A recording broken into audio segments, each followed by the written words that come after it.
Tiago capítulo 1. Tiago, servo de Deus e do Senhor Jesus Cristo, as 12 tribos que andam dispersas, saúde. Meus irmãos, tende grande gozo quando caídes em várias tentações, sabendo que a prova da vossa fé produz a paciência. Tenha, porém, a paciência sua obra perfeita, para que sejais perfeitos e completos, sem faltar em coisa alguma. Se algum de vós tem falta de sabedoria, peça a Deus, que todos dá liberalmente, e não o lança em rosto, e ser-lhe-á dada. Peça, porém, com fé, não duvidando, porque o que duvida é semelhante à onda do mar, que é levada pelo vento e lançada de uma para outra parte. Não pense tal homem que receberá do Senhor alguma coisa. O homem de coração dobre é inconstante em todos os seus caminhos. Mas glorie-se o irmão abatido na sua exaltação, e o rico em seu abatimento, porque ele passará como a flor da erva. Porque sai o sol com ardor, e a erva seca, e a sua flor cai. E a formosa aparência do seu aspecto parece, assim se murchará também o rico em seus caminhos. Bem-aventurado o varão que sofre a tentação, porque quando for provado receberá a coroa da vida, a qual o Senhor tem prometido aos que o amam. Ninguém sendo tentado diga, de Deus sou tentado, porque Deus não pode ser tentado pelo mal e a ninguém tenta. Mas cada um é tentado quando atraído e engodado pela sua própria concupiscência. Depois, havendo a concupiscência concebido, dá à luz o pecado, e o pecado, sendo consumado, gera morte. Não erreis, meus amados irmãos, toda boa dádiva e todo bom dom perfeito vem do alto, descendo do Pai das luzes, em quem não há mudança nem sombra de variação. Segundo a sua vontade, ele nos gerou pela palavra da verdade, para que fôssemos como primícias das suas criaturas.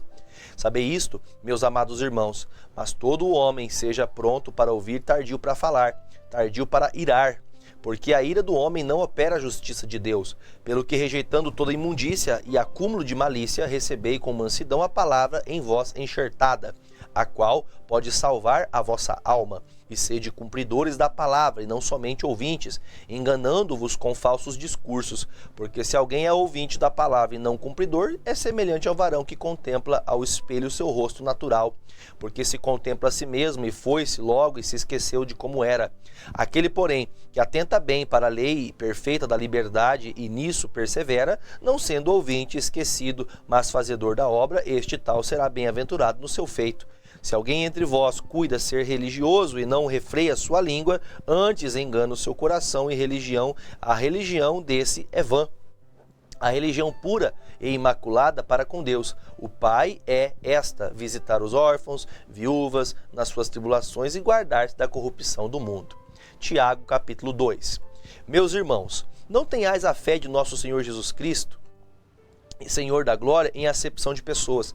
Porque se vosso ajuntamento entrar algum homem com anel de ouro no dedo, com vestes preciosas, e entrar também algum pobre com sorte da vestimenta, e entrares para que o que traz a veste preciosa lhe disser: assenta-te tu aqui no lugar de honra, e disseste ao pobre: tu fica aí em pé ou sentado debaixo do meu estrado.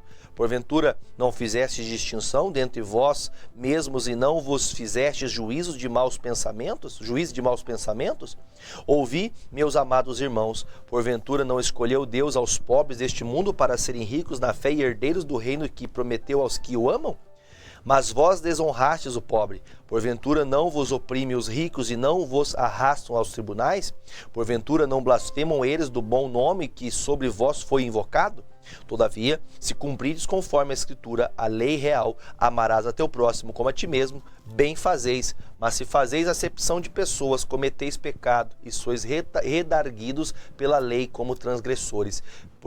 Porque qualquer que guardar toda a lei e tropeçar em um só ponto, tornou-se culpado de todos. Porque aquele que disse: não cometerás adultério, também disse: não matarás. Se tu, pois, não cometeres adultério, mas matares, estás feito transgressor da lei. Assim falai e assim procedei, como devendo ser julgados pela lei da liberdade. Porque o juízo será sem misericórdia sobre aquele que não fez misericórdia, e a misericórdia triunfa sobre o juízo. Meus irmãos, que aproveita se alguém disser que tem fé e não tiver obras? Porventura a fé pode salvá-lo? Se o irmão ou irmã estiverem nus e tiverem falta de mantimento cotidiano, e algum de vós lhe disser: ide em paz, aquentai-vos e fartai-vos, e lhes não derdes as coisas necessárias para o corpo, que proveito virá daí? Assim também a fé, se não tiver as obras, é morta em si mesmo. Mas dirá alguém: tu tens a fé e eu tenho as obras. Mostra-me a tua fé sem as obras e eu te mostrarei a minha fé pelas minhas obras. Tu crês que há um só Deus? Fazes bem. Também os demônios o creem e estremecem. Mas, ó homem vão, queres tu saber que a fé sem obras é morta? Porventura Abraão, nosso pai, não foi justificado pelas obras quando ofereceu sobre o altar o seu filho Isaque? Bem vês que a fé cooperou com as suas obras e que pelas obras a fé foi aperfeiçoada. E cumpriu-se a escritura que diz: e creu Abraão em Deus, e foi-lhe isso imputado como justiça, e foi chamado amigo de Deus. Vedes, então, que o homem é justificado pelas obras e não somente pela fé. E de igual modo, Raabe, a meretriz, não foi também justificada pelas obras, quando recolheu os emissários e os despediu por outro caminho? Porque assim como o corpo sem o espírito está morto, assim também a fé sem obras é morta. Tiago, capítulo 3. Meus irmãos, muitos de vós não sejam mestres, sabendo que receberemos mais duro juízo, porque todos tropeçamos em muitas coisas. Se alguém não tropeça em palavra, o tal varão é perfeito, e poderoso para também refrear todo o corpo. Ora, nós pomos freios na boca dos cavalos para que nos obedeçam, e conseguimos dirigir todo o seu corpo. Vede também as naus que, sendo tão grandes, elevados e impetuosos ventos, se viram com um bem pequeno leme, para onde quer que a vontade daquele que as governa. Assim também a língua é um pequeno membro e gloria-se de grandes coisas. Vede quão grande bosque um pequeno fogo incendeia. A língua também é um fogo, como mundo de iniquidade. A língua está posta entre os nossos membros e contamina todo o corpo e inflama o curso da natureza e é inflamada pelo inferno. Porque toda a natureza, tanto de bestas feras como de aves, tanto de répteis como de animais do mar, se amansa e foi domada pela natureza humana. Mas nenhum homem pode domar a língua. É um mal que se não pode refrear. Esta está cheia de peçonha mortal.